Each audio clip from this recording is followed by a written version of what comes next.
I've always believed that ownership isn't an emotion. It isn't a feeling you get when you look at a sunset over your own acreage, and it certainly isn't established by who speaks the loudest. Ownership is a cold, hard trail of ink and stamps in a county clerk's office. It's a series of boxes checked with surgical precision. Most people don't think like that. They think possession is 9/10 of the law. They think if a house looks lonely, they can just move in and keep it company. That was the mistake Karen made. She thought my silence was an invitation. She thought my patience was a white flag. By the time she realized her mistake, the trap had already closed. The farmhouse was a tired thing when I bought it. It leaned slightly to the east, as if it had spent 60 years bowing to the wind. The paint was sunburned, the windows were caked in decades of dust, and the barn doors groaned with a heavy, rusted protest every time I touched them. But the bones were solid. I didn't buy it to flip it. I bought it because I wanted a project that didn't talk back. No HOA fees, no neighbors close enough to hear my thoughts, and no architectural review committees telling me what shade of beige was acceptable for a mailbox. Before I ever turned a key in the lock, I did the work. I pulled the title history myself. I paid for a full boundary survey, the expensive kind where they hammer steel pins into the earth. I insured the structures, recorded the deed, and paid the back taxes in full. On paper, that land was more mine than the blood in my veins. But from the road, it looked like a ghost. I lived 2 hours away, visiting only on weekends to check fences or sit on the porch with a notebook. To the locals, I was a shadow. To Karen, I was an absentee nobody who didn't deserve such a prime piece of dirt. The first signs were subtle. A gate left unchained, a different resistance in the front door lock, the kind that happens when a deadbolt has been swapped and then swapped back by someone who doesn't know what they're doing. I didn't get angry. I didn't post no trespassing signs. I just took photos. I measured tire tracks in the mud. I treated the situation like a system with an irregularity. I documented the inputs and waited for the pattern to emerge. Then came the Tuesday afternoon that changed everything. I pulled up to the fence line, my survey map in hand, and I heard it before I saw it. The low, steady hum of a generator. My heart didn't race, it went cold. As I rounded the bend, the house I had left empty and silent was screaming with life. Lights were glowing in every window. Smoke curled lazily from the chimney. Kids' bikes, bright plastic eyesores, were sprawled across the porch I had meticulously swept just 7 days prior. The smell hit me next, frying onions and grease. Someone was cooking dinner in my kitchen. I stood by my car, watching a man, who I'd later learn was Karen's brother, drag a heavy oak table across my original hardwood floors. The screech of the wood on wood made my jaw tighten, but I kept my face a mask of indifference. "You're back again." I didn't turn around immediately. I recognized the voice. It was the woman from the gate, the one who had checked in on the property weeks ago. She was standing there with her arms folded, wearing a look of practiced maternal authority. "I am," I said, my voice flat, "and you're in my house." She smiled. It wasn't a friendly smile. It was the smile of a woman who had spent years winning arguments by simply outlasting people. "This place was abandoned," she said, her tone dripping with a condescending sweetness. "My family lives here now. We've improved it. We've made it a home again." "I own this farm, Karen," I said. I didn't know her name yet, but in my head she already had the title. "You don't own it anymore," she laughed, a short, sharp sound that didn't reach her eyes.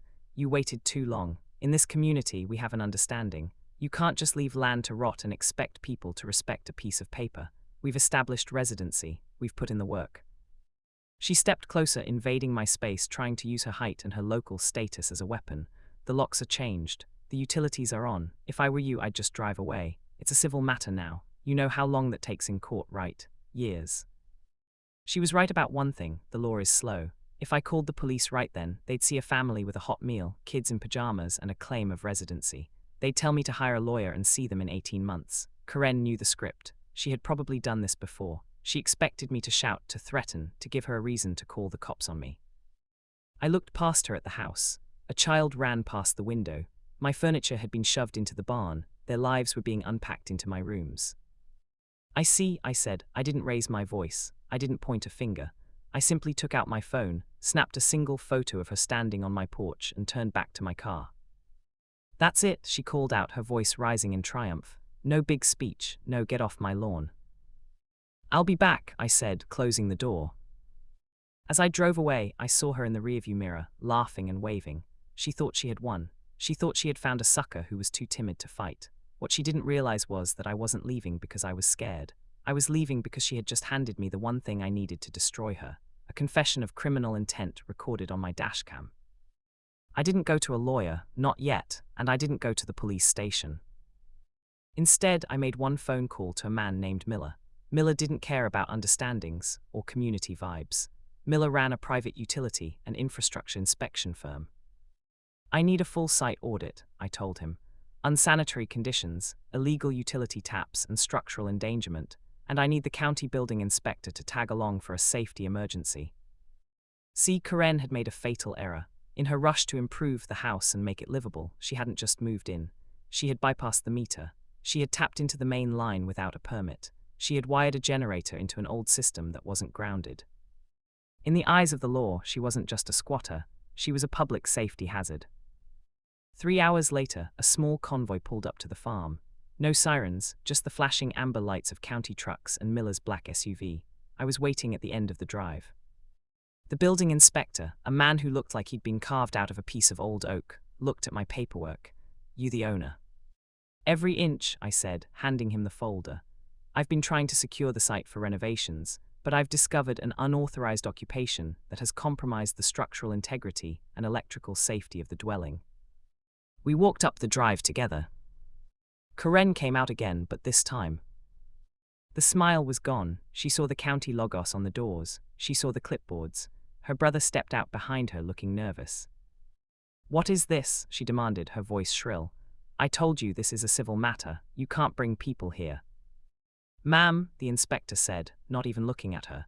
He was staring at the extension cords snaking through the window. "Are you the one responsible for this wiring?" "We fixed the power," she snapped. "The house was dead, we made it work." "You tapped a high-voltage line without a permit or a licensed electrician," the inspector said, his voice dropping into a dangerous register.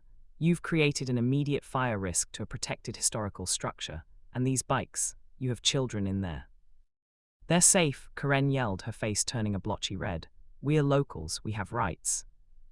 "You have the right to be out of this house in 10 minutes, the inspector replied.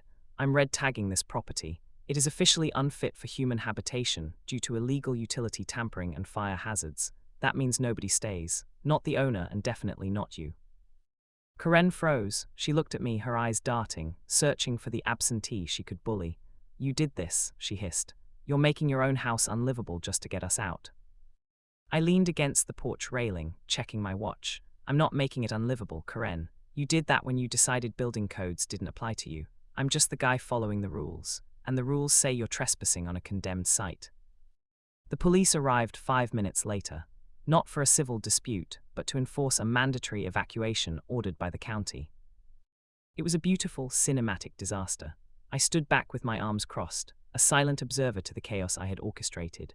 Karen was screaming about her rights as the officers escorted her brother out in handcuffs. Turns out, he had some outstanding warrants that he really shouldn't have been bringing into a public confrontation.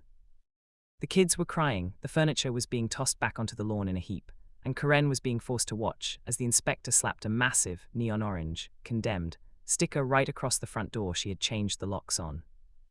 "You think you're smart," she spat at me as the deputy led her toward her car. "You destroyed the house. You can't even live here now." I walked over to her, slow and steady. I waited until the deputy was looking away before I spoke, my voice a calm, razor-edged whisper. "I didn't destroy anything, Karen. I already have the permits for a full gut renovation starting tomorrow morning. The red tag gets lifted the second my licensed crew signs off on the work. You, however, you just admitted to felony utility theft and child endangerment in front of 3 county officials and a dashcam." I leaned in a little closer, the sarcastic edge finally cutting through. "But hey, you were right about one thing. This land does have a way of sorting things out." The look on her face, the moment the realization finally sank in that she hadn't been fighting a victim, but a strategist, was worth every cent of the back taxes I'd paid. She wasn't an authority. She wasn't a leader. She was just a woman standing in the dirt, watching her sense of entitlement evaporate into the cold evening air. I stayed on the property long after the police and the inspectors left. I sat on the hood of my car, watching the sun dip below the horizon. The house was dark again, silent and waiting. I took out my key, the original one, and walked up to the door. I peeled the orange sticker back just enough to see the wood. Ownership isn't emotional. It isn't loud. It's the quiet satisfaction of knowing that when you play by the rules become your greatest weapon. "I think I'll start with the roof first,"